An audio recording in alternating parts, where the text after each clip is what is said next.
بسم اللہ الرحمن الرحیم۔ السلام علیکم۔ پاکستان میں ایک دوست کے ساتھ فون پر بات چیت ہو رہی تھی۔ یہ بھائی صاحب کافی عرصہ مڈل ایسٹ میں رہے ہیں، وہاں پر یہ جاب کرتے تھے، اب پاکستان آ چکے ہیں۔ ان کی باتوں میں مایوسی تھی، وہ پاکستان کے اس سسٹم سے مایوس ہو چکے تھے۔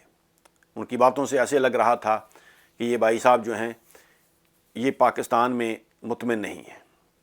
اور یہ صرف ایک فرد کی بات نہیں ہے، آج پاکستان کا ہر پڑھا لکھا طبقہ، ہر فرد جو ہے جس کے پاس اچھی ایجوکیشن ہے اور جس کو جاب نہیں مل رہی، جس کے پاس اتنے وسائل نہیں ہیں، کوئی خاندانی کاروبار نہیں ہے یا کوئی ذمہ دارہ نہیں ہے، وہ ایسے ہی سوچ رہا ہے۔ وہ پاکستان کے اس سسٹم سے وہ مایوس ہے اور کسی نہ کسی طریقے سے وہ پاکستان سے باہر جانا چاہتا ہے، تاکہ یہاں پر دیوار پر سر ٹکرانے سے بہتر ہے کہ آدمی کہیں اور جا کر اپنی قسمت آزما لے۔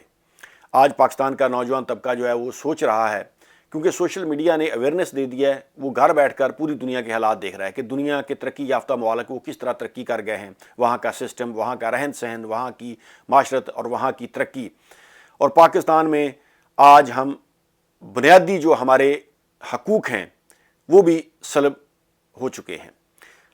ہمارا ہمسایہ ملک انڈیا وہ ہمارے ساتھ ہی آزاد ہوا تھا۔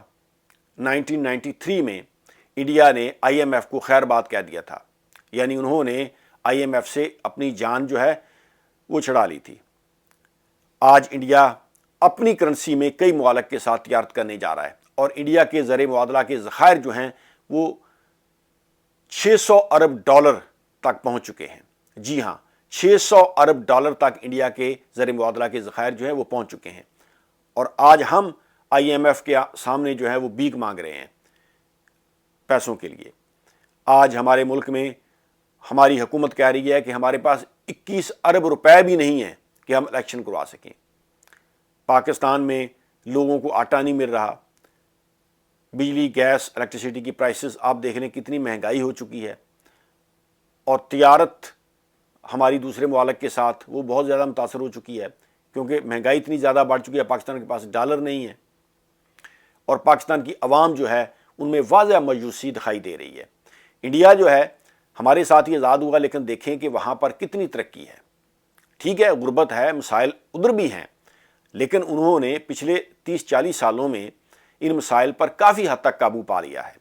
آج انڈیا جو ہے وہ چائنا کو ٹکر دے رہا ہے، کئی چیزوں میں وہ چائنا کا مقابلہ کرنے کی کوشش کر رہا ہے۔ دنیا کی ایک ابھرتی ہوئی معیشت اور پوری دنیا میں انڈیا کا اپنا ایک مقام ہے، لیکن اس کے برعکس ہمارے ملک میں آپ دیکھیں کہ ہم کبھی کسی ملک سے تیل ادھار مانگ رہے ہیں، کبھی ہم کہہ رہے ہیں امریکہ سے کہ آپ ہماری مدد کر دیں، آئی ایم ایف، کبھی ہم اپنے برادر اسلامی ممالک کی طرف دیکھتے ہیں۔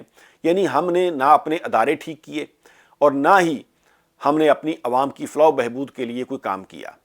آج بھی ہمارے ملک میں آپ دیکھیں کئی ایسے علاقے ہیں جہاں پر لوگوں کو پینے کا صاف پانی نہیں مل رہا، ایجوکیشن کے مسائل ہیں، اور پھر ہم خیالی پلاؤ جو ہیں وہ ہر وقت، یعنی جو بھی حکومت میں آتا ہے نا وہ کسی نہ کسی طریقے سے اپنے 5 سال پورے کر کے وہ چلا جاتا ہے، اور پھر نیا آنے والا وہ عوام کو سبز باغ دکھانا شروع کر دیتا ہے، لیکن عملاً ہم کچھ نہیں کر رہے۔ ابھی ہم کہہ رہے ہیں جی الیکشن کروائے جائیں، پچھلے 1 سال سے یہی چیزیں چل رہی ہیں، الیکشن ہونے چاہیے، نہیں ہونے چاہیے، کب ہونے چاہیے۔ اگر الیکشن ہو بھی جاتے ہیں فار ایگزامپل، تو کیا پاکستان کے حالات بہتر ہو جائیں گے؟ پاکستان کے حالات تو بہتر تب ہوں گے نا جب ہم حالات بدلنے کی کوشش کریں گے، جب ہم پالیسیاں ایسی بنائیں گے جس سے عملاً ہم پاکستان کے حالات کو بہتری کی طرف لے جائیں۔ یعنی جب تک ہم کرپشن نہیں ختم کریں گے، ہم قانون کی بالادستی قائم نہیں کریں گے، جب تک ہم اپنی ایجوکیشن پر توجہ نہیں دیں گے، جب تک ہم اپنے ملک میں لا اینڈ آرڈر کی سچویشن بہتر نہیں کریں گے، جب تک ہم اپنے ملک میں انتقامی کارروائیاں جو ہیں، جو بھی سیاست میں آتا ہے، جس کی حکومت بنتی ہے، پہلے تو وہ اپنی انتقامی کارروائیاں لیتا ہے نا کہ پچھلی حکومت نے ہمارے ساتھ کیا کیا، اب ہم حساب برابر کریں۔ اس کے بعد پھر یہ سارا وقت جو ہے وہ اسی چیزوں میں صرف کر کے حکمران چلے جاتے ہیں، اور جب نیا آنے والا ہے پھر وہ اپنا شروع کر دیتا ہے حساب کتاب۔ پالیسیاں جو ہے نا یہ لانگ ٹرم ہونی چاہیے۔ ترقی یافتہ ممالک کی طرف آپ دیکھیں، ان کی ایجوکیشن کی، ان کی ہیلتھ کی پالیسیاں، ان کی دفاعی پالیسیاں وہ چلتی رہتی ہیں۔ حکومت چینج ہو بھی جائے نا، کئی پالیسیاں ان کی ایسی ہیں جیسے جن میں ایجوکیشن اور ہیلتھ وہ چینج نہیں ہوتی، وہ چلتی رہتی ہیں، تبھی تو وہ ملک ترقی یافتہ ہیں۔ ہمارے ہاں جو بھی حکومت میں آتا ہے وہ آتے ہی پہلے جو پچھلے دور کی جو پالیسیاں ہوتی ہیں نا ان کو وہ ختم کر دیتا ہے نئے سرے سے۔ تو یہ بہرحال پاکستان میں بے شمار ایسی مسائل ہیں، الیکشن ہو بھی جاتے ہیں، عمران خان پاور میں آ بھی جاتا ہے فار ایگزامپل، تو ملک کے حالات تو جلدی ٹھیک نہیں ہوں گے۔